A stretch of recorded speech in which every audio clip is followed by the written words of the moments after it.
Welcome back to the deep dive. This is where we take these really big, complex ideas and we try to hand you that intellectual shortcut you need to, to really thrive. And if you've ever felt like you were just constantly fighting against the flow of life, I mean, arguing with reality, losing all this mental energy to things you just cannot change, then this deep dive is, well, it's pretty much custom tailored for you. Today, we're not just analyzing a philosophy, we're bisecting a pathway to profound inner strength. We're diving into the concept of Amor Fati, the love of one's fate. It's a truly transformative mindset that promises to turn every single unwelcome surprise life throws at you into genuine, usable fuel. That's the mission, precisely. And our source material today, it's intensely focused on that practical side of things. We're pulling insights directly from Derrick Sekiziyivu's 2025 book, Amor Fati, Embrace Your Fate and Thrive. And this book, it isn't really positioned as some, dry academic treatise. It's more like an urgent manual for cultivating internal stability in what feels like an increasingly volatile world.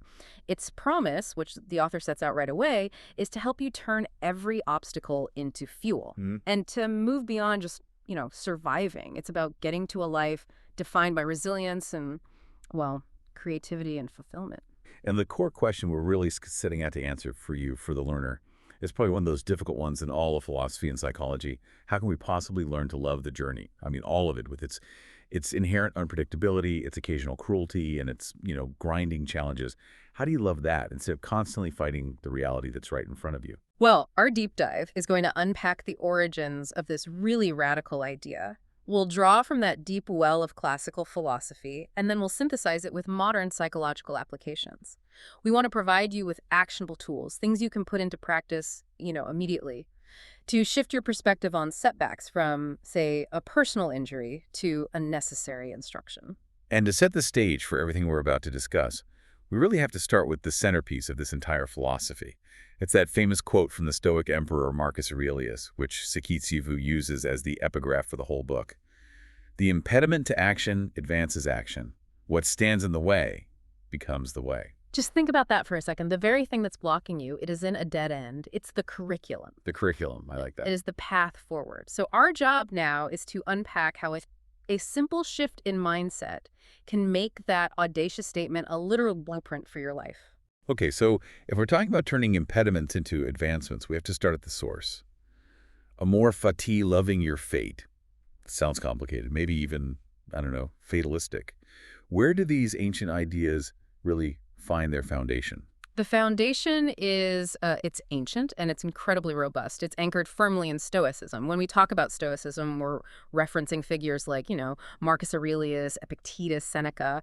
And the Stoic project was, at its heart, fundamentally practical. The question was, how do we achieve eudaimonia? Human flourishing. Human flourishing, exactly, in a chaotic world. Their answer was all about cultivating resilience and virtue by focusing entirely on what is within your sphere of control, your judgments, your intentions, your responses, and then accepting everything else as just the unchangeable facts of the universe. So the Stoic take on Amor Fati starts with a courageous acceptance. It's about seeing that fighting reality is just an unwinnable war, and that war is the main source of our suffering. It's an intellectual exercise of triage, really. This I can change, this I cannot. Exactly. It's intellectual maturity. The Stoic says, okay, I acknowledge that this terrible thing happened. It is outside my control. My energy is now focused on responding virtuously and practically to this new reality. It's a very active form of patience. But then this philosophy takes a very sharp, dramatic turn centuries later with a much more fiery perspective. And that, of course, brings us to the 19th century philosopher Friedrich Nietzsche.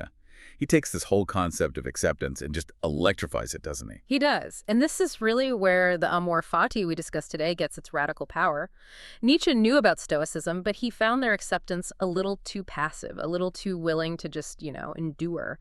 For him, Amor Fati wasn't just patience. It was a fierce, passionate enthusiasm. It was a radical affirmation of the totality of your experience.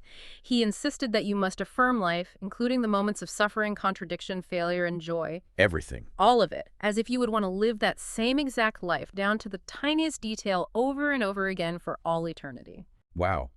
That is a staggering conceptual shift. It's the famous thought experiment of the eternal recurrence. Can you maybe elaborate on the gravity of that idea? Because I think it's often misunderstood as being, morbid or just fantastical. It's neither, really. It's a ruthless test of whether you are truly living a life you can affirm. Nietzsche asks you to imagine that at some point a demon comes to you and says you will live this exact life. Every pain, every slight, every joy, every boring Tuesday, an infinite number of times with no change whatsoever. Your gut reaction to that proposition is your measure of self-affirmation. If you recoil in horror and curse your fate, you're not living authentically. But if you could shout yes and embrace it, well then you have achieved Amor Fati. This moves the whole philosophy from just managing suffering to loving the necessity of suffering as part of your unique path. Okay, so to synthesize this for a second, the Stoic says, I endure and I use this setback to build character. But Nietzsche says, I choose and I love this setback because it makes my story whole and I wouldn't trade any part of my story. Mm. Wow. This crucial distinction, I think, leads us to the learner's aha moment. We have to clarify the difference between acceptance and just resignation. This distinction is paramount. It's so important because so many people fear that embracing their fate means giving up, but resignation is passive. It is giving up, admitting defeat, abandoning your ambition. You stop trying. Amor Fati, on the other hand, is the active embrace of everything that happens as the prerequisite for effective action. It's a powerful, intentional choice. You're not celebrating injustice, but you are affirming the circumstances as they are right now so that you can put your finite energy toward a constructive response, not just fruitless emotional struggle. I think the biggest intellectual hurdle for people when they first hear this idea is wrestling with the terms themselves: fate, destiny, and free will. It sounds dangerously close to fatalism, right? The idea that nothing matters because it's all predetermined. We have to untangle these. It's a great point. In this context, fate refers strictly to the course of events beyond your control. External circumstances, a sudden geopolitical shift, the hand of cards you were dealt at birth, or, the simple fact that it rained today. Destiny is more of a grand, often mystical, pre-written narrative. That's less useful here. The focus is squarely on free will, the agency we still have. So how does that free will operate within the constraints of fate? Your free will is your ability to choose your attitude, your interpretation, and your response to that fate. You can't change the fact that the company just announced layoffs. That's fate. But you can choose how you use the next week. Do you panic and argue with the facts? Or do you aggressively update your resume and start networking? The philosophy insists on finding your agency within the constraints of fate. It's the ultimate exercise in leveraging the things you can actually touch. So if the core promise isn't that your life will suddenly become easy, but that your experience of your life will become richer, what's the ultimate shift in perspective that it offers? The shift is from a victim posture to a creative one. We can look at insights from someone like Viktor Frankl, who found that even in the middle of unimaginable suffering, meaning can be forged just by choosing your attitude. Amor Fati transforms obstacles from stumbling blocks into stepping stones. It rephrases the entire question. Instead of that self-pitying question, why did this happen to me? It forces your mind to adopt the powerful creative stance of, okay, what instruction, what insight, or what opportunity can I pull from this, and what can I make of it? We all know that feeling, that friction when reality just doesn't match our script. It could be a sudden diagnosis, a financial shock, or just finding out your flight is canceled. Before we can love our fate, we first have to stop fighting it. So let's talk about the profound hidden cost of resistance. Resistance is just. It's exhausting. It is the mind's emotional and cognitive refusal to let reality be what it is. When the facts are unpleasant, the mind throws a kind of mental tantrum. And this isn't abstract. It shows up physically. Chronic tension, like a tight chest, a clenched jaw, headaches. Emotionally, it leads to this intense sting, regret, resentment. And crucially, that internal fight wastes immense mental energy that is just drained away from actually solving the problem. My internal monologue during rush hour traffic, when I know I'm going to be late, is a perfect illustration of resistance. I mean, it's a masterclass. I'm arguing with millions of other commuters in the city planning department all at the same time. I'm basically fighting the entire world for an hour, and I walk away exhausted and still late. And that fight against the unchangeable facts is where all the damage happens. Resistance is rooted in our craving for comfort, for predictability, for control. We are biologically wired to fear loss, to fear pain. So when life disrupts our nice, comfortable narrative, resistance shows up as those familiar internal arguments with reality. This shouldn't be happening to me, the boss should have known better, or just trying to avoid difficult truths altogether. It's a very high-cost psychological defense mechanism. So before we can even begin to practice acceptance, we need to get good at spotting the resistance in ourselves. How do we do that practically before it just consumes all our available energy? We need to listen to our internal language. It's all there. Beyond the immediate bodily tension, listen for recurring mental loops. Replaying the argument or the mistake endlessly in your head, searching for a different outcome that can't exist. But the clearest cue is listening for those pervasive, unexamined should statements. They should appreciate me more. My body shouldn't feel this pain. This deal should have been easier. These shoulds are signals that you are actively arguing with reality. Whenever you hear a should, you know you're just bleeding energy in a fruitless struggle. Okay, so once we spot the resistance, we need a strategy to disarm it. And this is where we bring back that classical foundational tool, the dichotomy of control. This is really the bedrock of Stoic practice. The dichotomy is a mental filter. That's all it is. It asks you to rigorously separate two categories.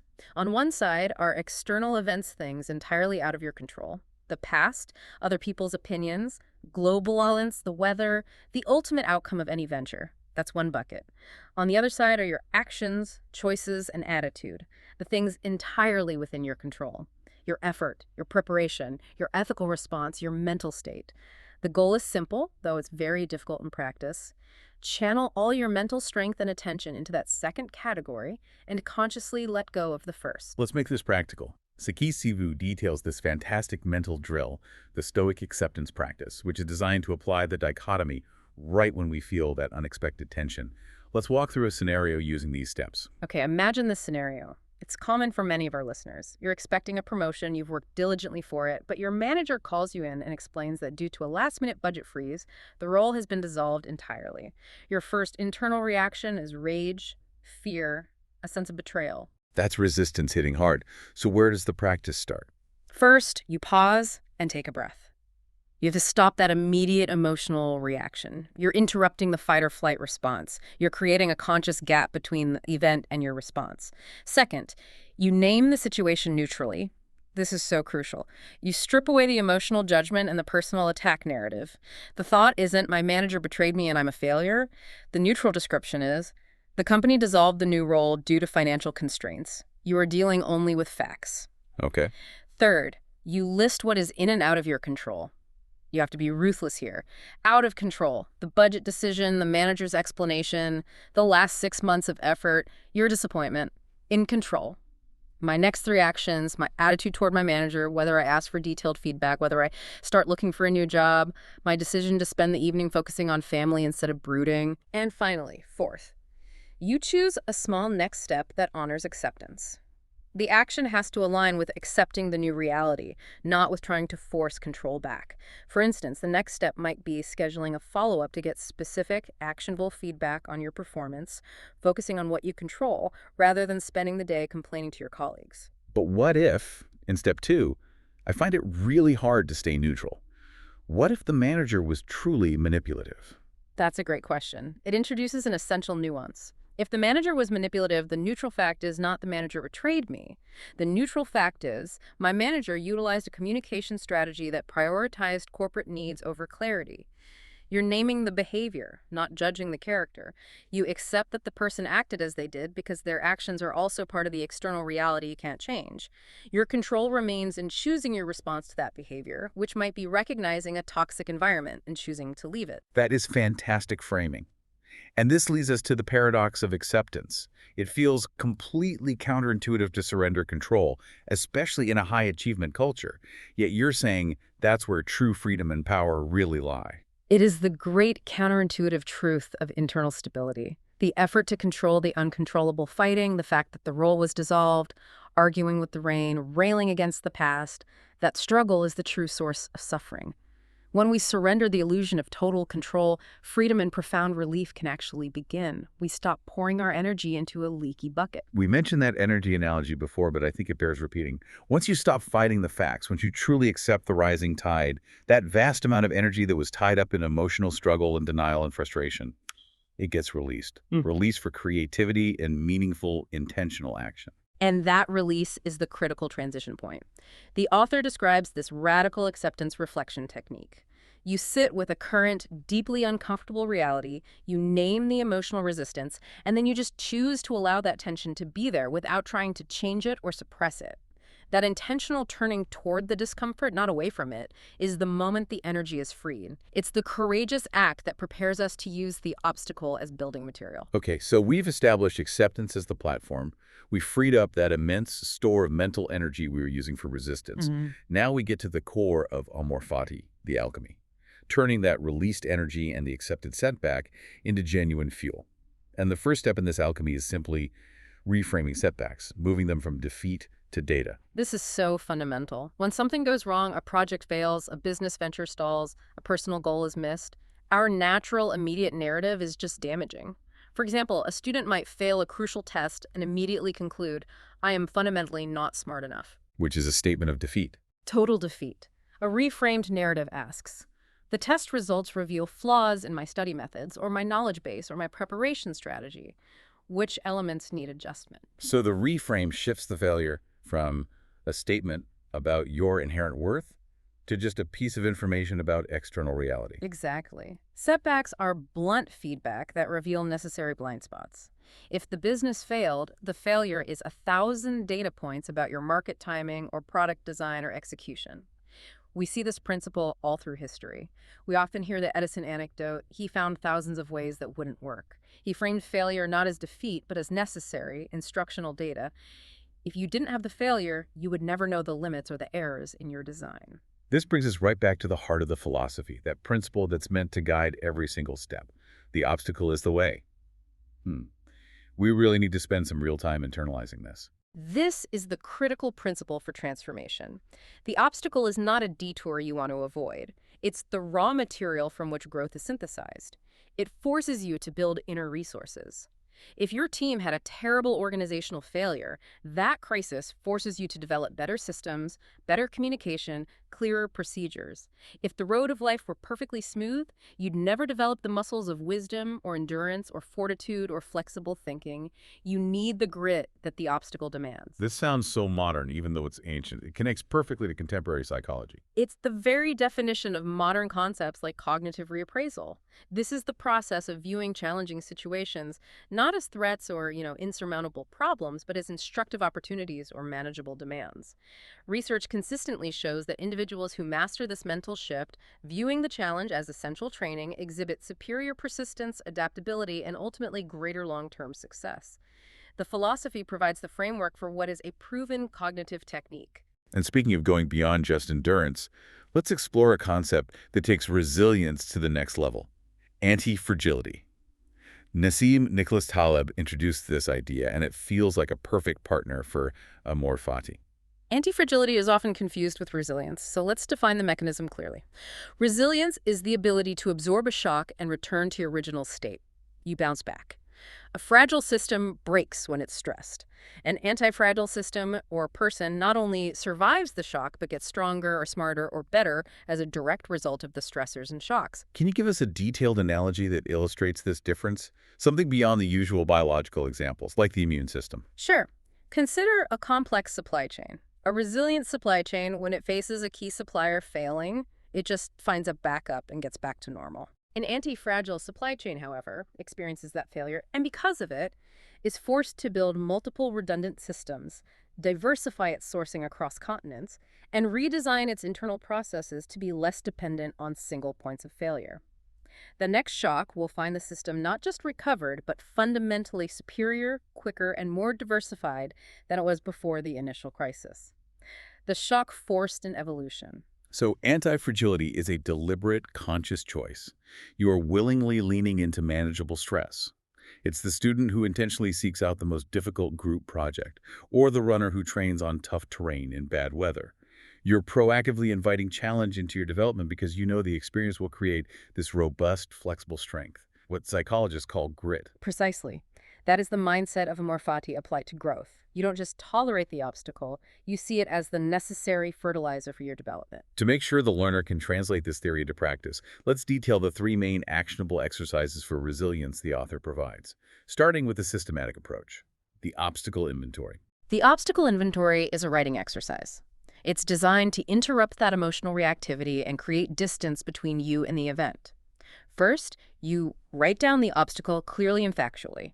Avoid emotional language. For example, I lost the client contract, not I was robbed of the contract. Second, you list your unhelpful emotional responses. Be honest: anger, shame, desire to blame others, frustration.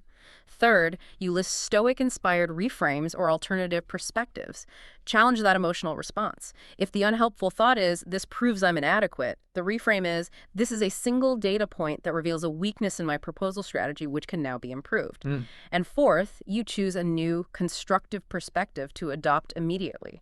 This systematizes the whole process of moving from panic to purposeful action. The second exercise is for interrupting that reactive cycle when you don't have time to sit down and write. Yeah. The response pause drill. This is a grounding technique for the heat of the moment. We know that the space between a stimulus and your response is where your free will exists. This drill forces you into that space. 1. What upset? Count slowly to 5. Do this silently, just focusing on the slow, steady count. 2. During the count, name the feeling neutrally. I am feeling intense anger, or I am feeling threatened. 3. Consciously choose a response that aligns with your values or the philosophy of Amor Fati, and by doing that, you interrupt the automatic reactive cycle. So instead of snapping back at a rude colleague, you count to 5, you acknowledge, I am feeling disrespected, and you consciously choose the higher response. I will address this professionally at a little time. That 5-second gap is the difference between a crisis and a constructive choice. Absolutely. It reclaims your sovereignty in that moment. And the final exercise ensures this practice becomes a deep-seated habit. Challenge review journaling. This moves the practice from just being a crisis tool to a daily developmental habit. Correct. Every day, you should dedicate just 5 minutes to this. 1. Record a challenge you faced that day, big or small, internal or external. 2. Note the emotional difficulty you experienced, maybe on a scale of 1 to 10. 3. Identify lessons learned from the struggle. What did the obstacle teach you? And 4. Record options for a better response next time. This forces you into future-oriented thinking. This continuous review creates a growing catalog of inner resources, making the philosophical shift visible and tangible over time. We've established acceptance, we've developed resilience, but Amor Fati demands more than just surviving. It demands enthusiasm. So how do we actually make the shift from endurance to enthusiasm? How do we move beyond merely tolerating life's path toward that genuine, Nietzschean appreciation? This is the final powerful step. It's moving from I must endure this to I affirm that this is necessary for my unique path. Amor Fati asks us to embrace the path as if we chose it, even the parts we wouldn't have picked. It's a creative act of generating value from an unchosen circumstance. For example, maybe you're stuck in a tedious job. Enduring it means grinding through the clock. Embracing it means appreciating that this job provides the financial stability that lets you pursue a passion on the weekends, or that it forces you to practice patience with difficult clients. So the goal is to consciously excavate the hidden value. The author provides a technique specifically designed to force this perspective shift, the guided value inventory exercise. This exercise is like an emotional X-ray. It's designed to unearth the unique value that a perceived negative brings to your life. First, you identify a negative area. Let's say a strained working relationship with a difficult supervisor. Second, you observe it for a defined period, say 1 week without judgment. Just collect data on the supervisor's behavior and your reactions. Third, you find 3 unexpected lessons or positives within it. What is the situation forcing you to develop? For example, the strain is forcing me to articulate my boundaries, or it's teaching me how to communicate effectively under duress, and it highlights my own insecurity about needing external validation. Wow. And fourth, you create a powerful statement reframing the challenge as bringing unique value. For instance, this difficult relationship, though painful, is the training ground for my future leadership skills in managing conflict. That reframing is so essential, especially when we talk about finding meaning in suffering and uncertainty. And the ultimate philosophical reference point here, which lends so much weight to this entire discussion, is the experience and insights of Viktor Frankl. Frankl's work is the ultimate testament to the sovereignty of the human spirit. His experience in concentration camps is the most profound example of choosing one's attitude and finding purpose amid unimaginable suffering. His core insight, the last of the human freedoms, is the ability to choose your attitude in any given set of circumstances. He argued that suffering, when you accept it and infuse it with a self-chosen meaning, it ceases to be suffering in the strict sense. It's forged into something else, a testimony, a wisdom, a catalyst for helping others. Adversity can either destroy us or it can awaken these hidden reserves of wisdom and creativity and connection. So for the learner, we need tools for practicing spotting glimmers of purpose and chaos in our daily non-extreme lives. The book outlines a powerful reflection for this. 1. Identify a recent painful or chaotic event, a major argument, a financial loss. 2. List your immediate emotional reactions, anger, denial, self-pity. 3. Ask what someone valuing growth or connection or service would see in this event. You're temporarily borrowing a higher perspective. 4. Write out a possible lesson you can draw from it. For example, the financial loss taught me humility and the value of preparation. And 5. Take a small, purpose-aligned action. This is the crucial step. It could be mentoring someone through a similar setback, or just apologizing sincerely to the person you argued with. This shifts the painful event from being a useless tragedy to being a source of generative energy. Shifting to daily practices, purpose is an anchor. But when anxiety hits, we need tools for fortitude and presence.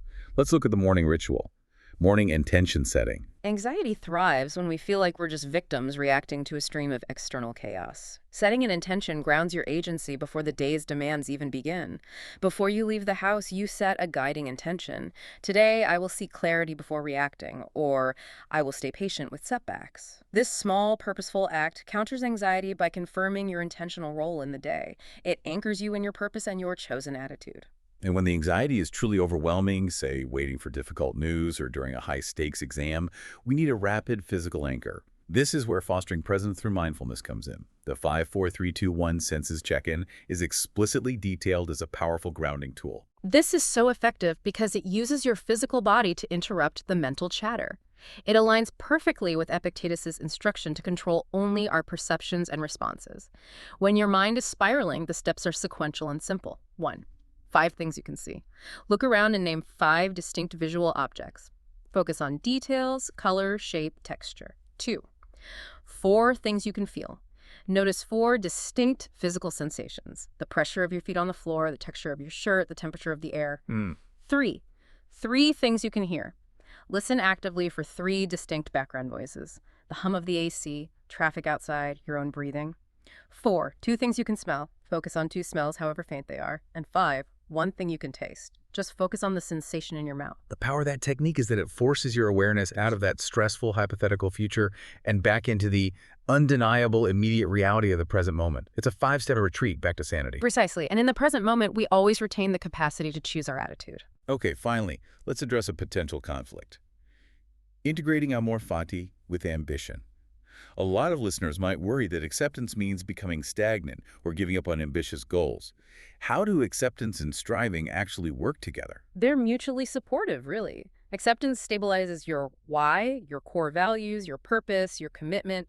Ambition drives the how, the steps you take to achieve your goals. If you accept the fact that your previous business model failed, you are then free to analyze the data, innovate, and ambitiously try again, informed by wisdom rather than paralyzed by regret or denial.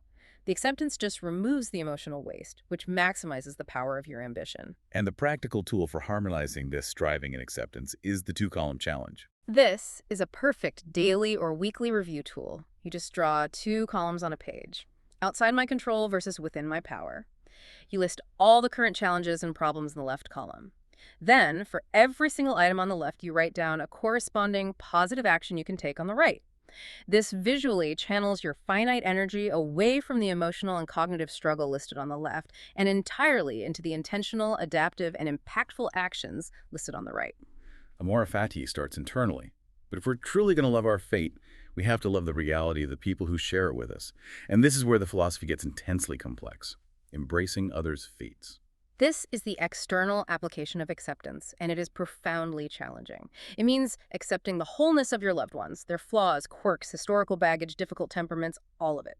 Instead of constantly trying to fix a perceived flaw, say a partner's chronic disorganization or a friend's anxiety, you consciously choose to see that behavior not as a personal slight against you, but as part of their unique character shaped by their own history and temperament, by their fate. That is so radical, especially in relationships where we often try to mold the other person into our ideal.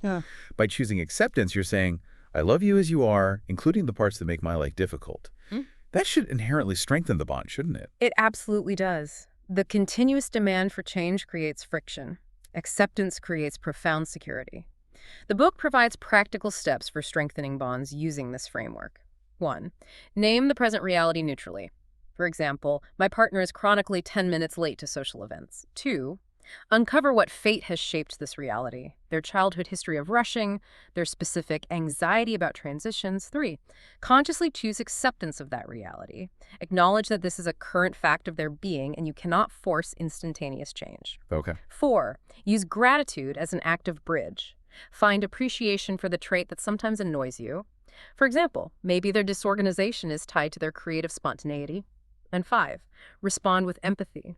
Choose understanding and thoughtful communication over a defensive or punitive reaction. When you scale that acceptance, it builds incredibly resilient communities and teams. Let's look at navigating collective adversity.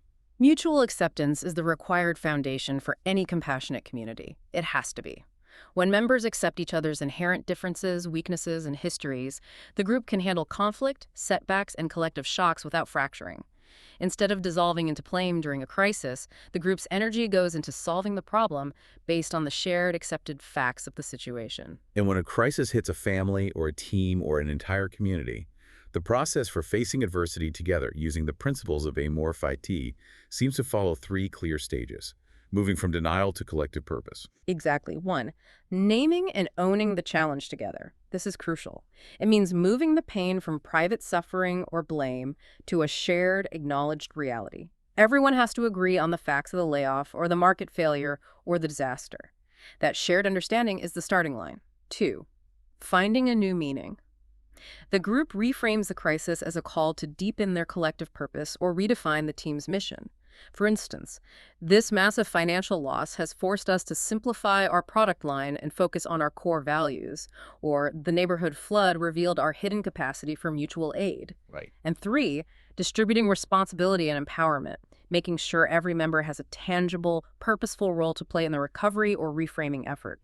This combats that collective helplessness that often follows a tragedy, and it strengthens internal bonds by demonstrating shared commitment and effort. This makes it so clear that Amor Fati is not just a philosophy for the lone warrior building their own internal castle. It's a blueprint for collective strength, derived from the simple, powerful act of accepting reality as the necessary starting point. As we conclude this deep dive, I think the central message for you, for the learner, is that fulfillment is never about achieving perfect conditions or winning every fight against fate. It is about the active, creative, and enthusiastic engagement with the life you have. Acceptance is the foundational step that stops that wasteful fight against reality. And transformation, that anti-fragility, is the lasting, profound reward. This journey of building inner strength, of truly learning to turn every obstacle into fuel, is a lifelong practice. It's built one choice, one conscious reframe at a time. And to help you continue this work, the author has made sure the book is rich with comprehensive tools.